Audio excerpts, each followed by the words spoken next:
Yes, sir, yes, sir, yes, sir. Yes, ma'am.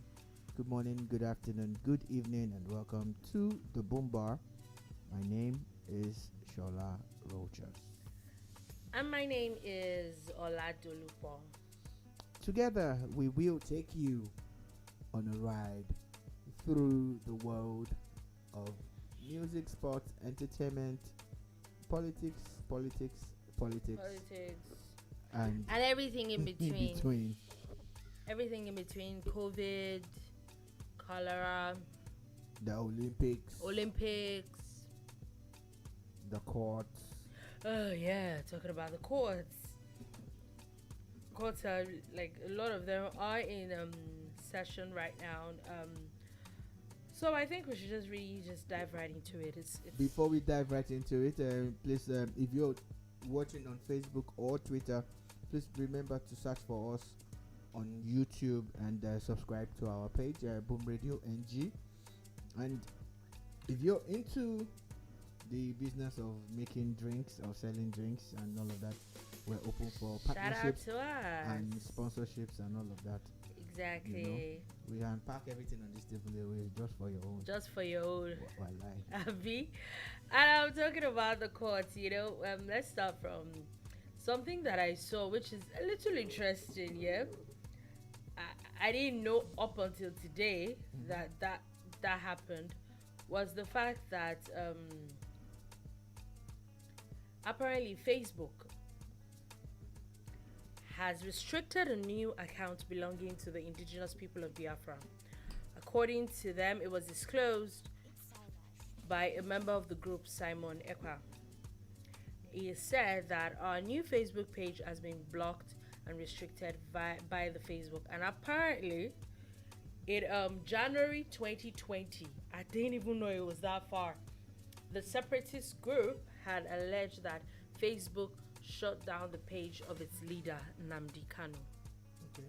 So as far back as 2020, Facebook had shut Nnamdi Kanu's page down. Okay. They were claiming that it was shut down by Facebook Nigeria and was linked to the fact that it had become a rich resource for people determined to expose the alleged misrule in Nigeria and the evil perpetrators of the regime. It's the agitation by IPOB about the alleged misrule, or basically about self-actualization, or is it both? Or I is don't the know. It's probably both. alleged misrule the reason why they're basically trying to leave? Anyways, the world has become very interested with the advent of digital platforms. And who would have thought that Facebook, that we were using to connect our friends from all over, would become such a tool? Twitter, Instagram, Twitch, LinkedIn, all of them. There's so many, you get. However, just like the same energy we use to say, oh, Twitter deleted the tweet of President Buhari and deleted the account of Donald Trump. Yeah. And a lot Which of people Facebook also did. YouTube did the same thing to Donald Trump. A lot of people were okay with it.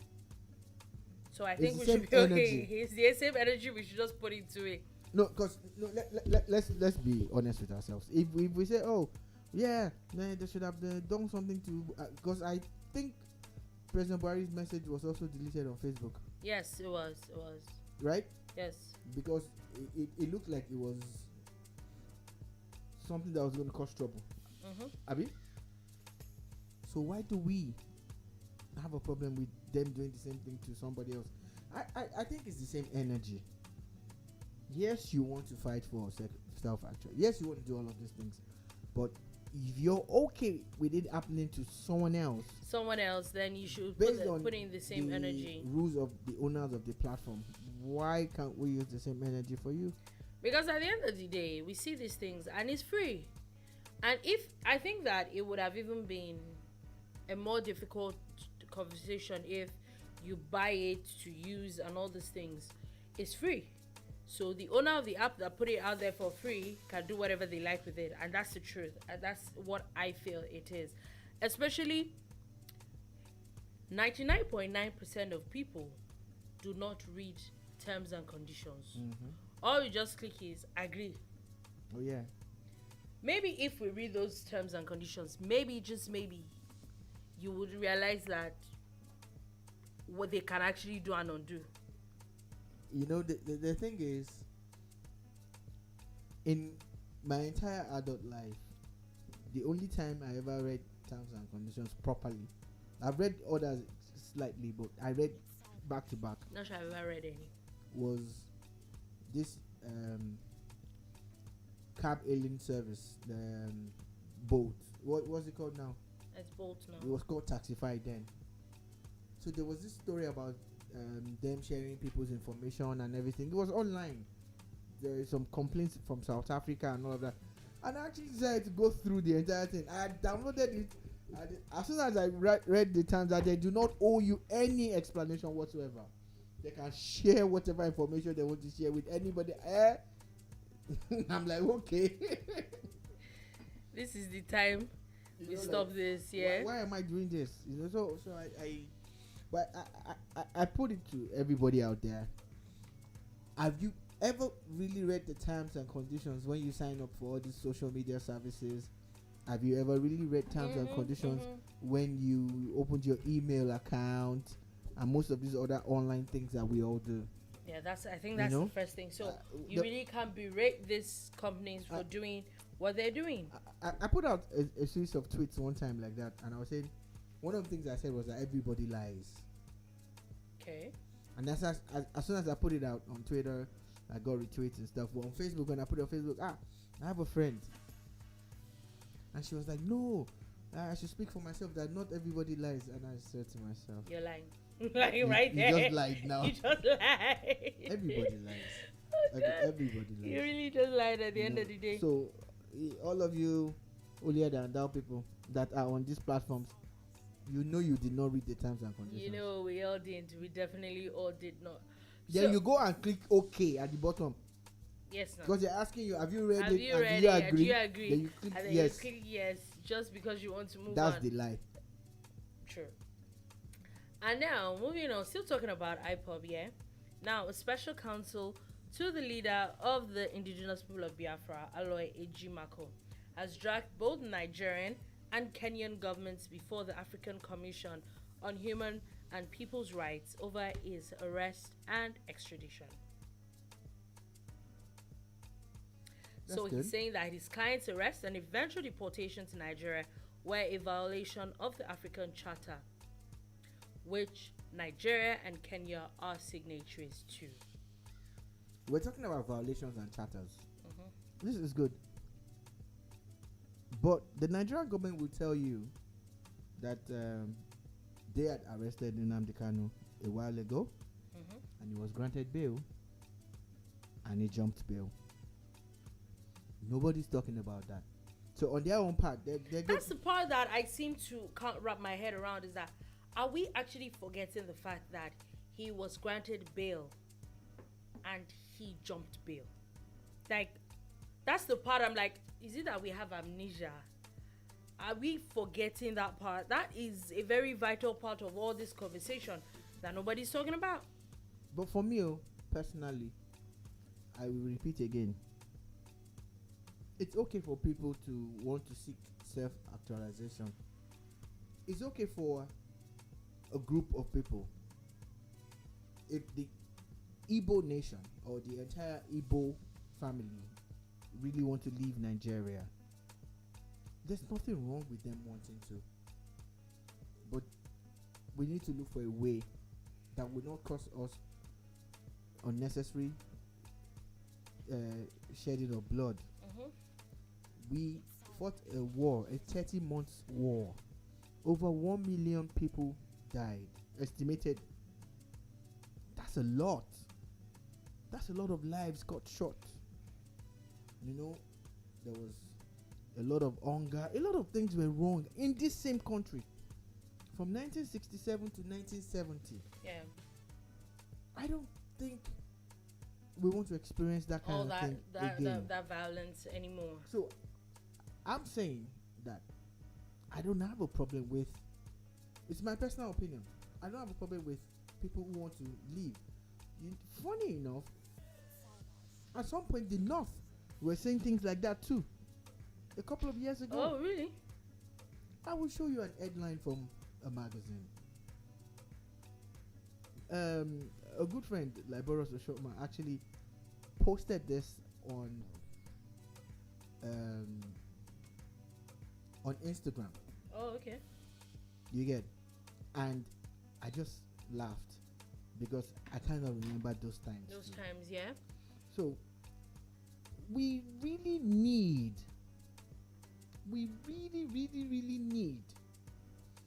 to tread with caution.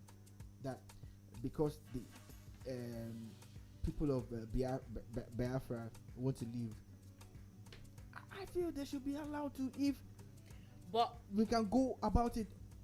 My own issue is without are we sure bloodshed. that we're having it's a majority? That's always That's why I said my if. own issue comes That's from. the if. Is it? And that's why they are also saying that they want a referendum. Sadly, there's no referendum in the Nigerian constitution. So, I feel that one of the things that we can do, that the Nigerian people can do, is to speak to their House of Rep members and their senators. Because the fact that a law doesn't exist doesn't mean that it can't be written. It can be written, yeah. So, let me show you. Just take a look at this headline. I don't know, maybe I'll try to capture it on the breakup imminent. Northern leaders threaten Nigeria. Yeah, he posted this. Let me share it with people on camera. Maybe you catch it so you get. Is it showing? No, it's not. It's not the showing. lighting is too much. It's not great, right? But this is the cover of Tell magazine from the year 2000. Wow. This is the year 2021. So, and what we're basically saying is, all of this points to one thing: Nigeria really needs to sit down and talk about our current state and our status. I want to stay in Nigeria. I like one Nigeria, but I don't think that we should stifle people's opinions. People should be allowed to speak, and they also should look for a way to work around it within the confines of the law. Where I don't agree with some of the things that is being bandied about is when you are threatening violence and people are being killed, attacked, and all of that. I'm not sure I will ever subscribe to that. So basically, if we move on from Nnamdi Kanu, we know another set of people that are talking about is Yoruba Nation, of course, again. And now we all know that Sunday Igboho got arrested. Everybody knows that, got arrested in Benin Republic, and the case against him in Benin Republic started yesterday. Apparently, till we left yesterday night, and reports till news ended at 10 p.m. yesterday night, there wasn't a fresh report. And according to talks this morning, reports this morning, the court case did not end until around 11:50 p.m. last night, which meant but even after according to the reports, a 13-hour trial, it was adjourned. But before it was adjourned, the story is that a lot of lawyers that were representing him were expecting that Nigeria would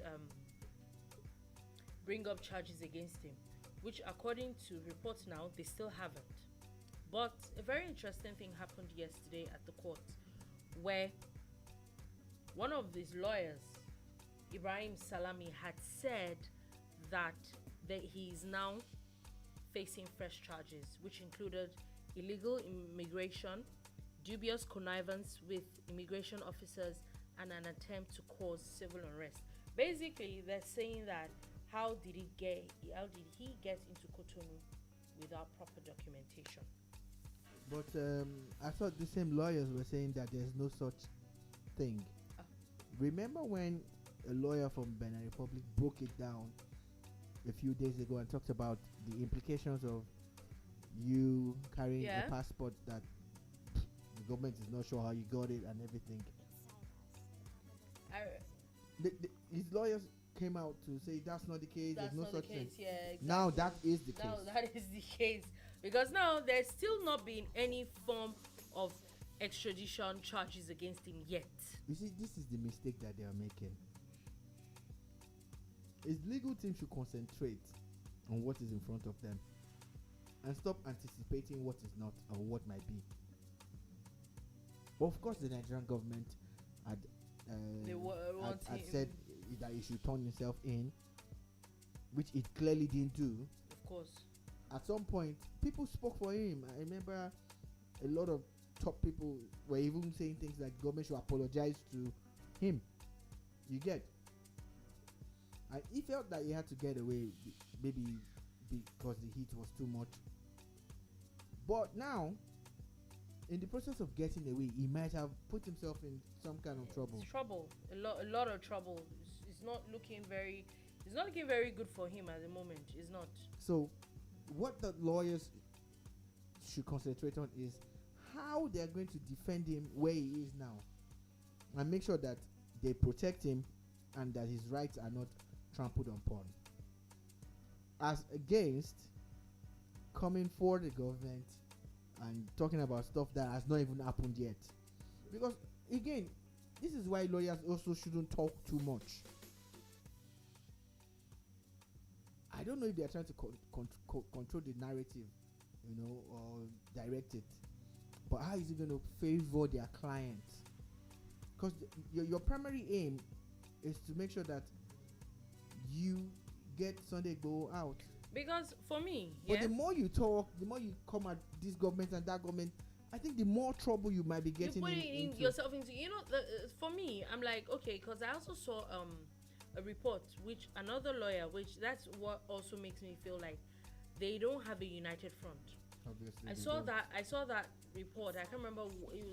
This person also claimed to be one of his lawyers, that the Nigerian government came with 6 lawyers yesterday and all the extradition charges against him were thrown out.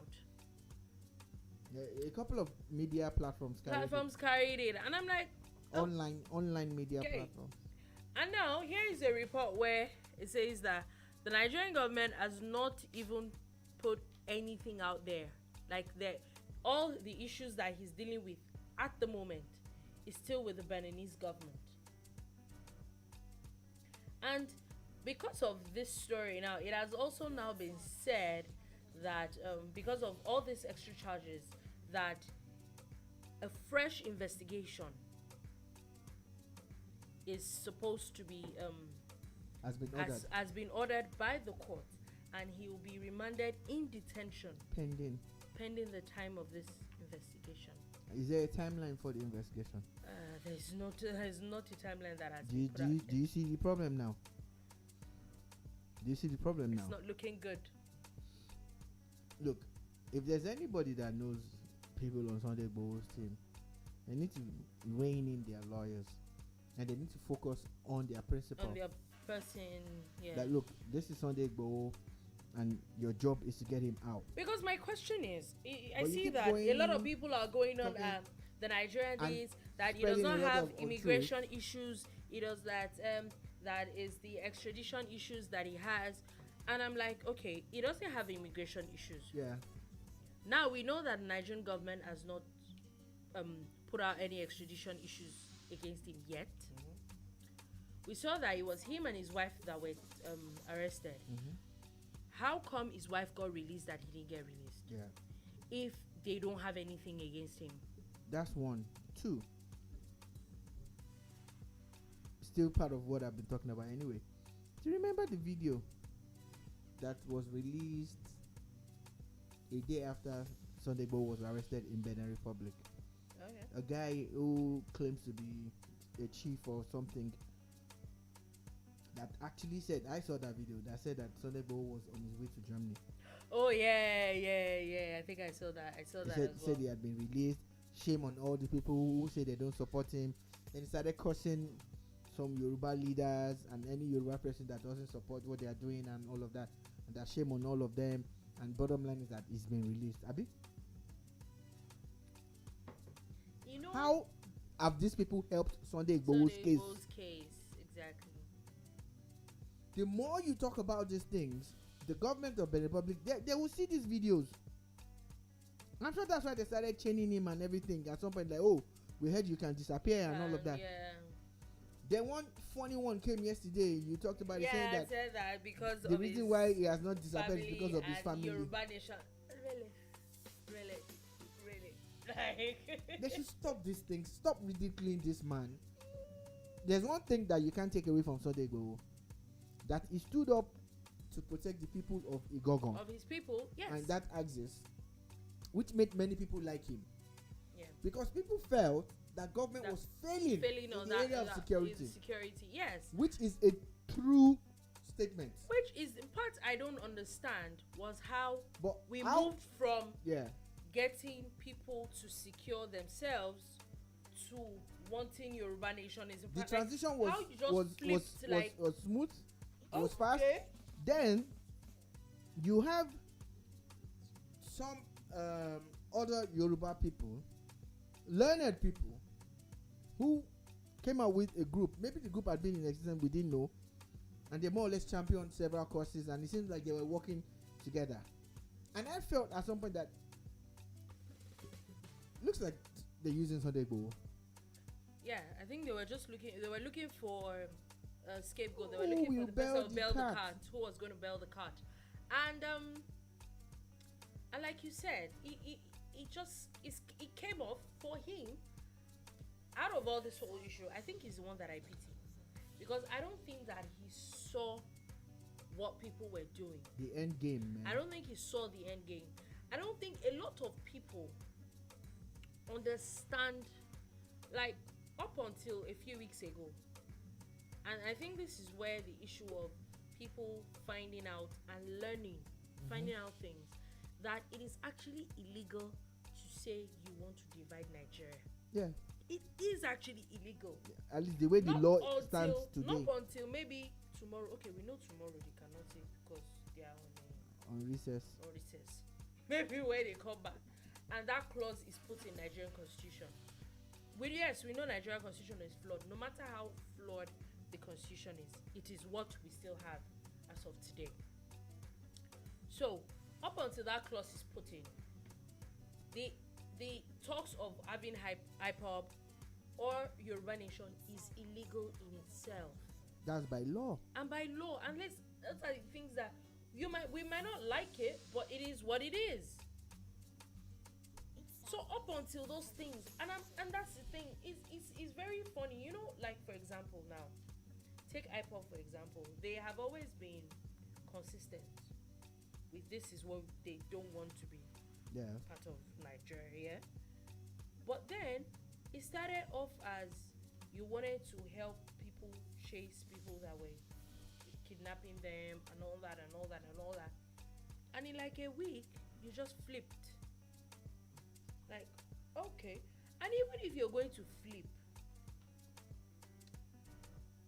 shouldn't you be so flawless that it's going to be very difficult for you to hold something against you?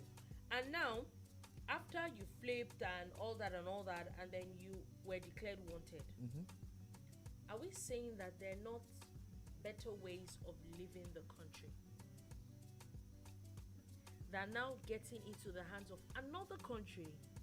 And let's be honest with ourselves, two things that I think that reasons why I feel that's going to be very difficult for Sunday Igboho to get out of this is, I feel that there are some countries that are an extension of Nigeria. Let's be honest with ourselves. Benin Republic is one. It's literally like another state. Nigerian Republic is another one. So, with these countries, are we saying that they can afford to step on Nigeria's toes? That's one. That's a different conversation in itself. Number two, it's a francophone country. I don't know how a lot of people feel, but francophone, I don't think francophone countries like us. Not Anglophone countries. Oh, Nigeria. Most I feel, particularly feel, and Anglophone and Francophone countries. A lot of African countries do not like Nigerians. So it's almost like you commit a crime in their country, they're looking for every opportunity to clamp down on you. Especially someone that already has issues with their own government. So you can't call on Nigerian government to come and save you. You can't. And so I'm not sure they thought this thing through at all. Yeah, we're not even going to go into providing solutions into how to disappear from Nigeria for anybody and have it on tape and put it online. But the thing is, no matter what it is, it's always good to have a clear-cut path and a plan. One of the people that was remanded in prison by Lagos State government, still talking about the Yoruba Nation thing. It was someone who granted an interview and said several things about the protest. Then he gets arrested and he starts to say things like he wasn't even there, he was just driving through, driving from one end of Lagos to the other. Do you get what I'm saying? Do you not think before you do these things? Do you not think? I'm not sure that for me, I think that one thing that all these things has taught me personally is that, or I have realized, is that a lot of us don't think of the consequences of our actions. They don't even think and at all. I think that because we're in Nigeria, and the truth is that we get away with a lot of things. We think that you're going to, as much as we get away with a lot of things, you think you're going to get away with everything. Not thinking of when you are involved in something that the government has time for. Let's be honest ourselves. IPOB and Yoruba Nation, at the moment, Nigerian government has time for you very, very well. So I saw that video. A set of videos that was posted, and the one you sent to me, how the man was mouthing off and saying all sort of things. I don't know, maybe because I'm a journalist, or we know that some things you should really watch everything, especially when it's an interview. You really should take into cognizance what you're saying. So he says all these things, and up to the fact that where he said that he's going to, whatever happens, whatever they do, nothing is going to happen, come out of it, that they've done it and all that, you're mouthing off. And this is the same person yesterday, after everybody was granted bail, was charged for the murder of the girl. How did he shoot the person? So now worsen it. After he was arrested, I saw another video where they were asking him, okay, what happened to a gun? And how he said that yes, that there was a gun, but the gun was in the other car. It wasn't in the car that he drove. And I'm like, why are you admitting you like? Don't these people think at all? Look at the similarity between this. He says is a king. Within him and the other guy who said Igbo had been released. They all chanted incantations. And ended up telling lies. And they had people healing them. It's as if people are brainwashed to the point where they don't think anymore. When we were growing up, you would hear when journalists try to interview people and they'll say no comment.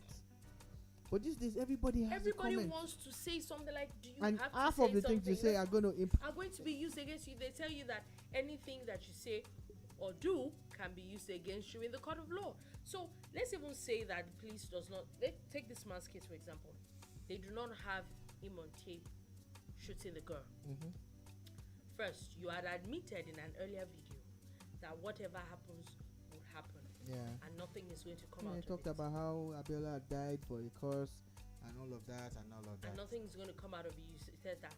Also, you also admitted to the fact that there was a murder weapon that you know about. And I'm like, okay. There are things that they ask for. They ask for evidence. They ask for proof.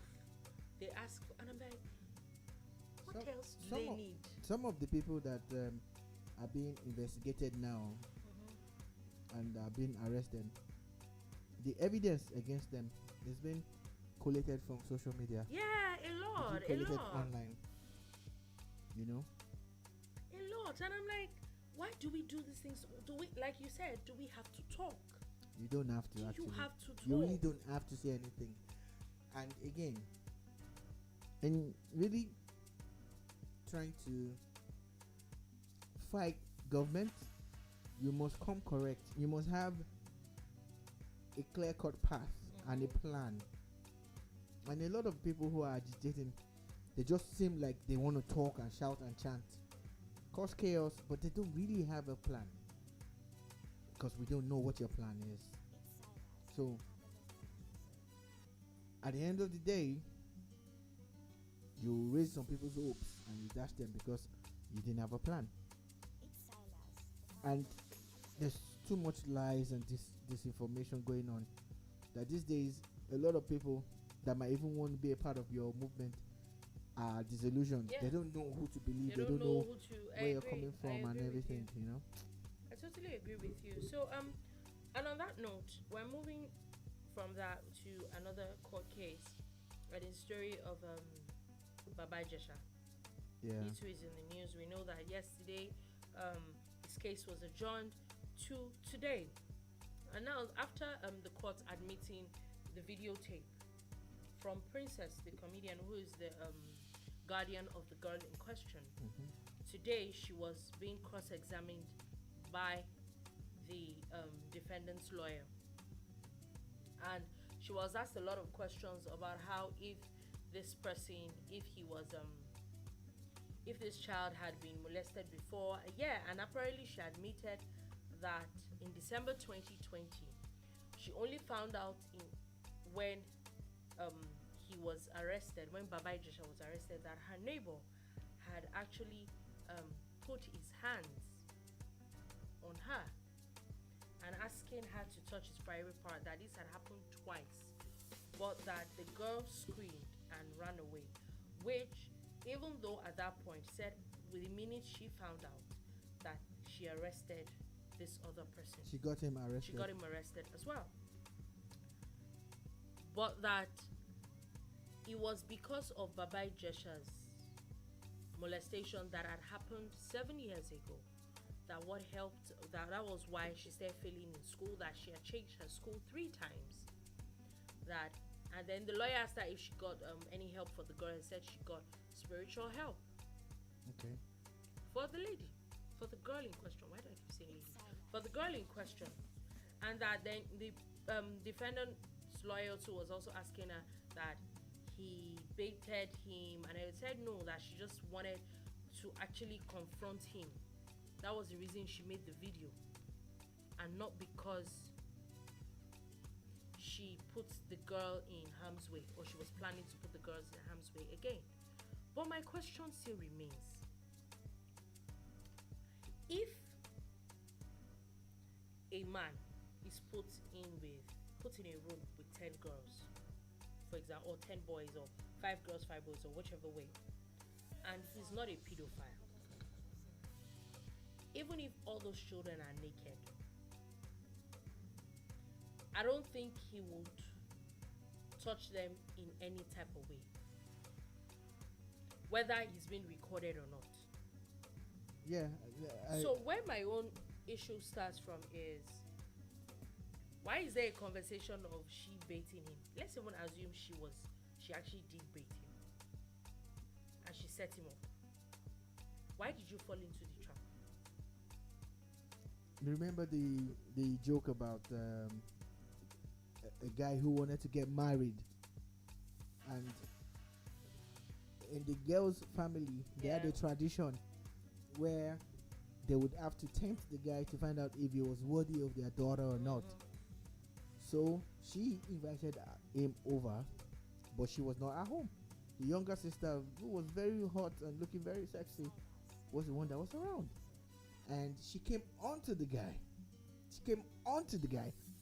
And the guy ran out, actually, to get his condom from the car. But in the process of running out, he didn't know that there were people around. So it seemed like. So, excuse me. This joke is about how a guy actually wanted to do something bad, but ended up being the good guy because he ran out. By the time he came back into the house, he met a crowd and people were clapping for him. Oh, you passed the test. That's the final test and you passed it. You get. So, the moral of the story is that the guy ran out. Leave. Why didn't you just leave? Truth is, nobody is a saint. There's no living human being that is a saint. A lot of people are caught perpetrating crimes. Does not mean that there are more people. There are not more people. Perpetrating the same kind of crime or even more grievous crimes. I do not encourage it. I'm not saying it. I'm just being real. Crime or sin is not the sole preserve of the devil or some people. It's cuts across everybody. But you have a choice. It's our choices that will determine what will happen to us. What will happen? Baba Ijesha was invited over to meet with Princess, who she had not seen, whom he had not seen in a long time. For whatever reason, he had been avoiding her. Then she calls you out of the blue, and you go there, and you are left with a 14-year-old girl. And let's say your story is true, that you did not molest her 7 years before, when she was barely 7. Yeah. But at 14, she was woman enough. You were left with a 14-year-old girl. See. And you had physical contact with her. Do you know what another thing that bursts my brain? They are going to blame the person. Let's assume that she wasn't 14. Let's assume she was an adult. She's 19. Let's say 25. You still don't. For a lady that you don't know. Yeah. You see someone. The first thing, you don't touch people. You don't. Just don't. You don't. Even if the person is an adult, you don't. So there's no part of this that seems right. But according to the story today now, Justice Oluwatoyin Taiwo had adjourned the case to August 11 and 12 now. Looks like the case is moving forward. Princess had testified today and she was also cross-examined by the defense counsel. It's going to be an interesting case, one which we plan to follow. Yeah, definitely. We definitely would come back to that. Talking about court cases, the Nigerian Bar Association, as of today, sued President Muhammadu Buhari and the Nigerian Communications Commission over the suspension of Twitter in Nigeria. The first thing that comes to my mind is that Nigerian Bar Association is a body of legal people. These are the people who studied law. Yeah. The law that me and you dabble into from time to time. They know the law, yeah. It's what they studied. And you find out there's one good thing about a lot of lawyers that I know and I have come in contact with is how vast their knowledge is. You find that lawyers can function virtually everywhere and anywhere. We have colleagues in the media who are lawyers by training. You get.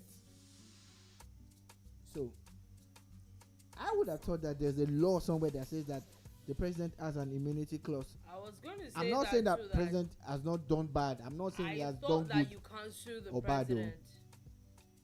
I thought he had an immunity clause. And again, like we had advised before, and that other case now, we've not heard anything about it. What case? Some other people said they were suing the president about something, about appointing someone or whatever. What you really need to do, and how can I be advising lawyers about law? I rest my case. I don't know. That's I don't think I would do it. That's the first thing that actually jumps to me as well, and it's the fact that can you actually sue the president? I don't know. Isn't there an immunity clause? But the case, I like the case. I like the fact that they're trying to fight this Twitter ban in quotes. It's been 51 days now, by the way. What they should do is focus on maybe the person that doesn't have immunity, the ministry of information, you know, the NCC and all of them. Yeah, I agree with you. And drag them to court. Those are the people that I think that he should. But anyway, we'll see where that court case goes to. And talking about the president, the senior pastor of the Citadel Global Community Church says a new Nigeria is about to come into manifestation.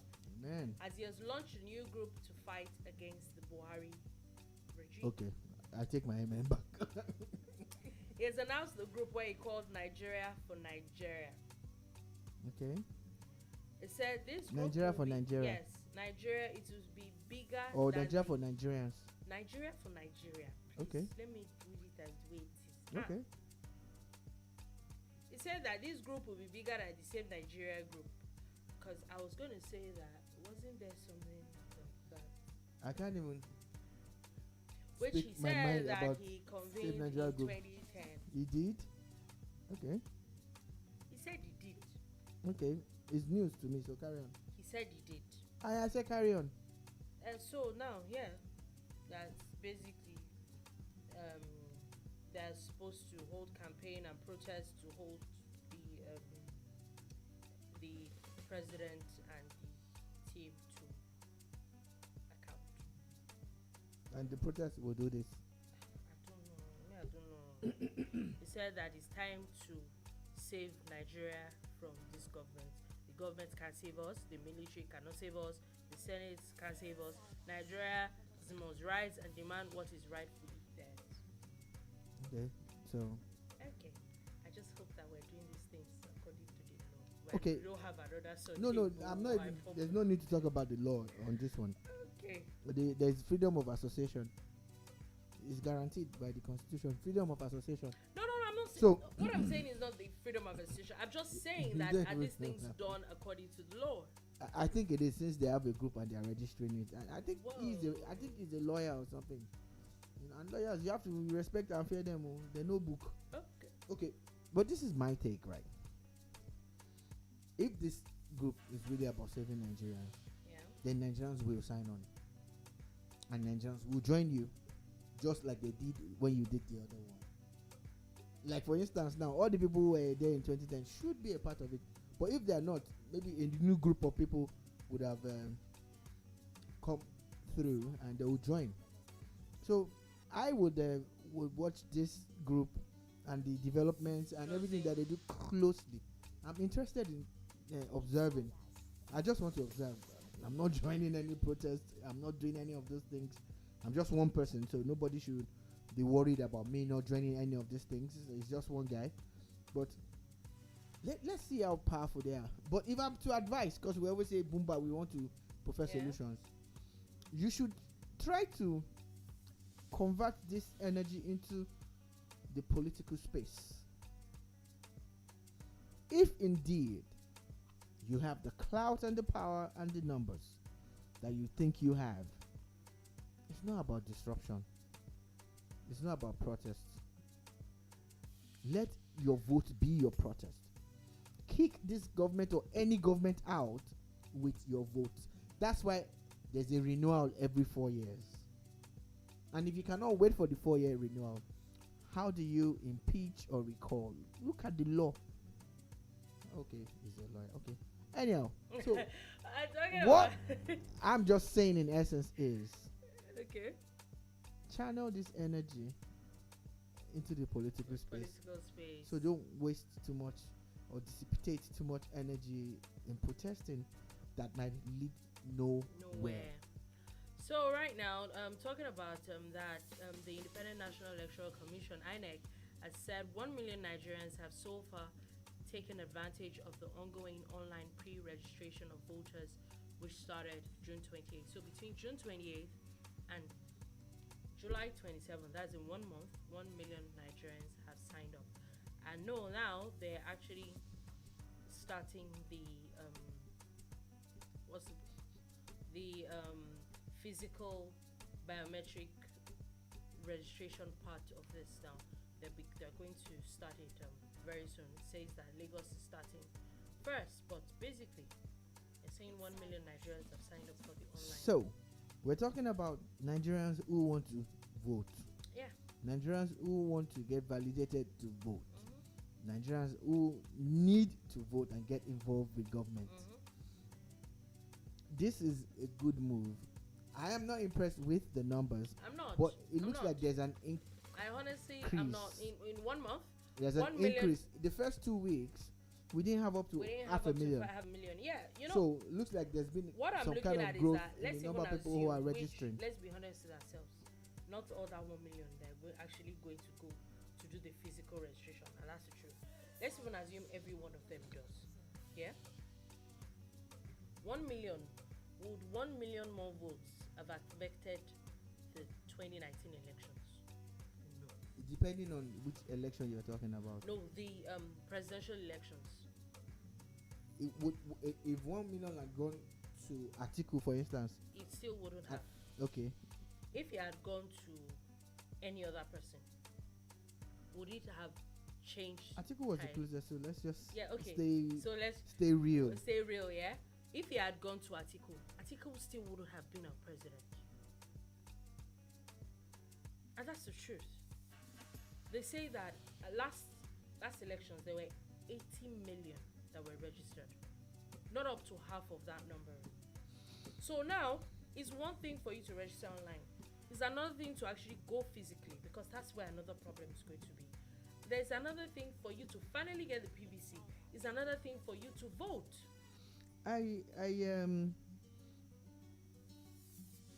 I'm actually concerned that we seem to be more comfortable with our online criticism. Yeah. Take for example. You know, you're tweeting, you're writing on Facebook and Instagram, government is this, government is that. There was a local government election in Lagos and Ogun State at the weekend. In Lagos and Ogun State at the weekend. And isn't it funny how if you go and check the results, It's very pretty. you're talking about how 1 million couldn't make a difference, right? But just go and check the results. You will find out that some of the people who will be chairman today won't have won if people had actually come out to there was vote. a particular person I saw on Twitter where the person is supposed to be I think a monitoring person, yeah, and the person says that in that elections polling monitoring unit, person, yeah, in that polling unit there were 384 accredited voters, not accredited, like registered voters. 348, but only 4 people came out to vote. So what are you talking about? That's my point.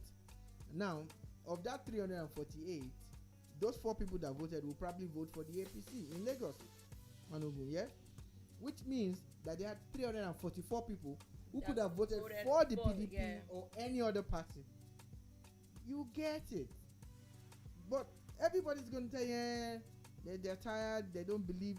You should Start you somewhere. You actually have the power. So imagine if people had come out to vote against the APC in Lagos. That would have sent shockwaves down everybody's spine. But you see, the politicians know that you guys won't come out anyway. But you know what they did?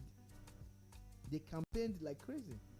And just in case. Talking about that, yeah, the Lagos State Governor has of today sworn in all the 57 local government chairmen and local the LCDA chairman as well, the 20 local governments in Lagos State and the 37 local council development areas in the state.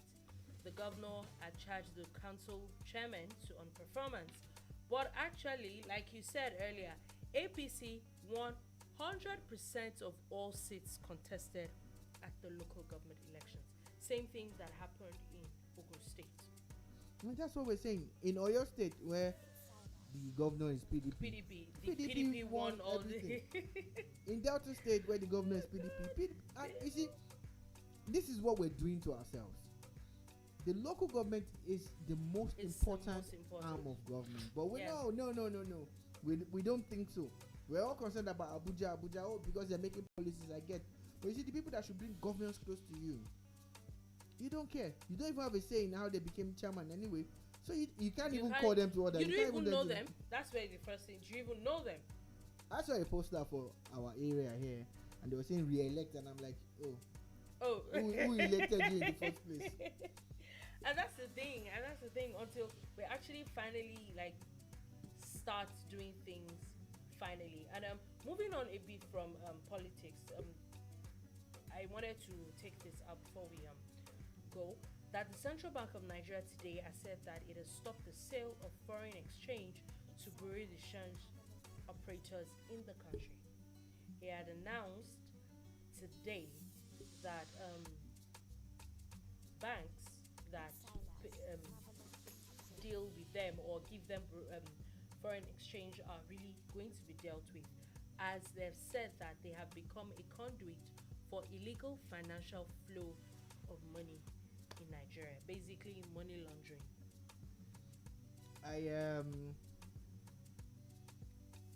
I've never seen any policy making body.